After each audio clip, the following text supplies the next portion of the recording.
Hey guys! Welcome sa Janmin TV. Ngayong araw ay ituturo ko naman sa inyo kung paano magpalit ng Wi-Fi password at Wi-Fi name sa inyong PLDT router. Ito ay para maiwasan natin na mayroong ibang makapag-connect sa ating Wi-Fi na hindi natin nalalaman. Kaya simulan na natin guys, pero bago ang lahat, huwag niyong kalimutang mag-subscribe at mag-like at pindutin ang notification bell upang maging updated kayo sa susunod kong mga uploads na video.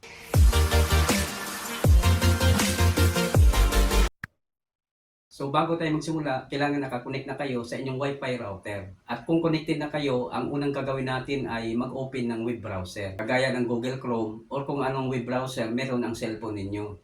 So itap lang natin itong Chrome at pag nag-open na siya, itype lang natin dito sa address bar yung default gateway ng PLDT router, itong 192.168.1.1. Then itap natin itong go. May lalabas na warning dito nakasulat, "Your connection is not private. Attackers might be trying to steal your information from 192.168.1.1. For example, password, messages, or credit cards." Pero okay lang yan guys at huwag kayong mag-alala dahil IP address lang naman ng router ang bubuksan natin. So ang gagawin nyo lang ay itap itong advance na makikita natin dito sa baba. Then itap natin itong proceed to 192.168.1.1 unsafe. So ayan guys, nandito na tayo sa admin web interface ng PLDT router. At dito natin itatype yung default username at password ng router. By the way guys, yung default username at password ay makikita natin sa ilalim ng router. Kadalasan ang username niya ay admin at ang password naman ay 1234. So dito itype natin admin. At sa password naman ay 1234. Then itap natin itong login.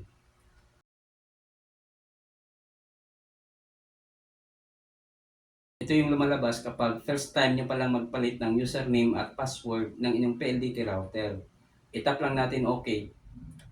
So ayan guys, nandito tayo sa account management at dito sa username, hindi ko na siya babaguhin. Din dito sa old password, itype lang natin yung kanyang default password, itong 1234.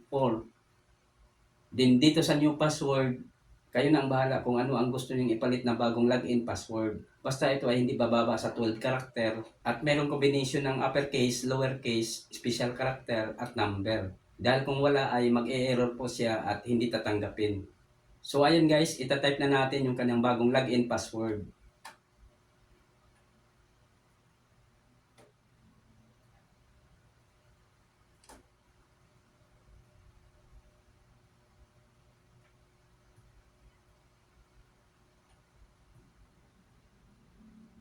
At pagkatapos, i-retype lang natin dito sa baba para ma-confirm.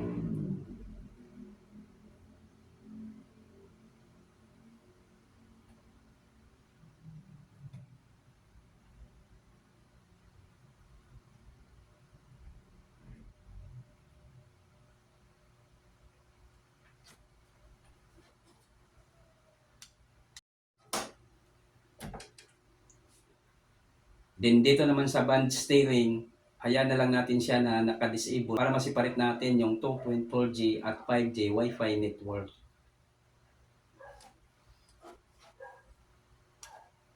Next, dito naman tayo sa 2.4G SSID1.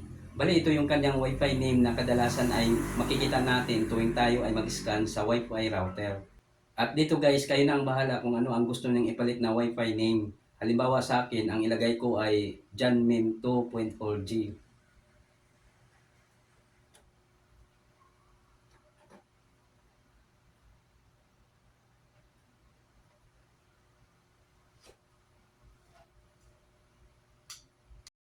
Then dito naman sa password, bahala na rin kayo kung ano ang gusto niyong ipalit na Wi-Fi password. Basta ito ay hindi bababa sa 12 character at meron combination ng uppercase, lowercase, special character at number. Halimbawa, ang ipalit ko ay janmim_tv at 2023.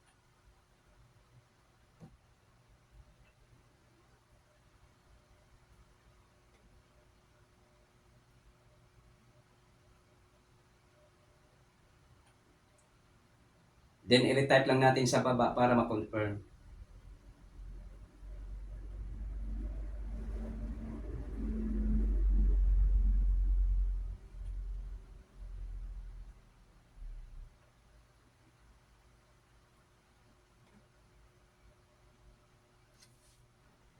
Then pagkatapos, dito naman tayo sa 5G SSID 1. Ganun pa rin ang proseso. Dito sa SSID name, kayo na rin ang bahala kung ano ang gusto nyong ilagay na Wi-Fi name. Sa akin halimbawa, ang ilagay ko ay Janmim 5G.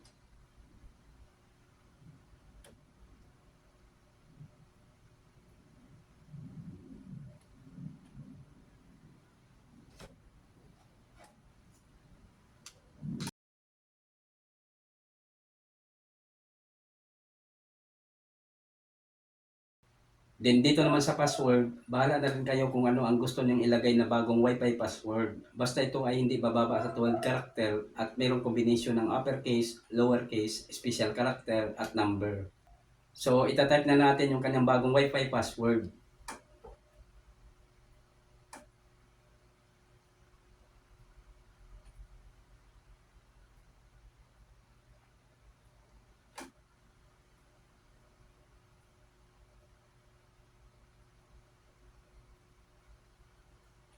Then i-retype lang natin sa baba para ma-confirm.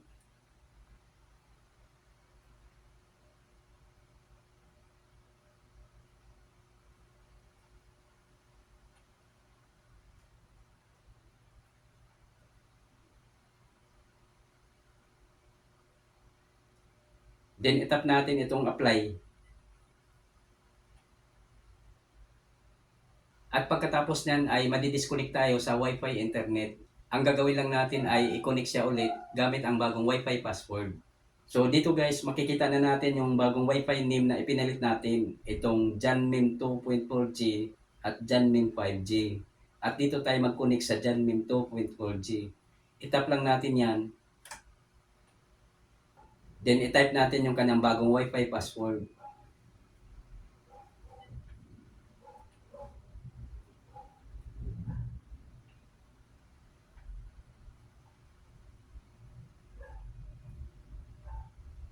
Then tap connect.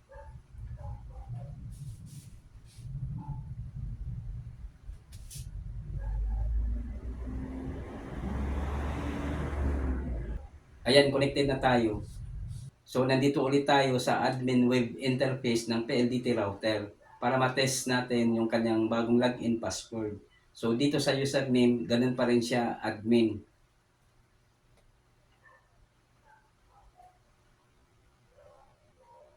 At dito naman sa password, i-type natin yung kanyang bagong login password.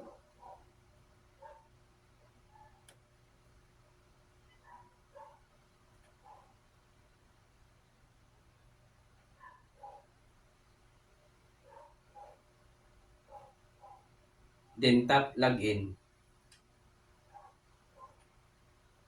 Ayan guys, nakapag-login tayo. Ibig sabihin, gumagana yung kanyang bagong login password. At pati na rin yung kanyang Wi-Fi password na na-test na rin natin kanina.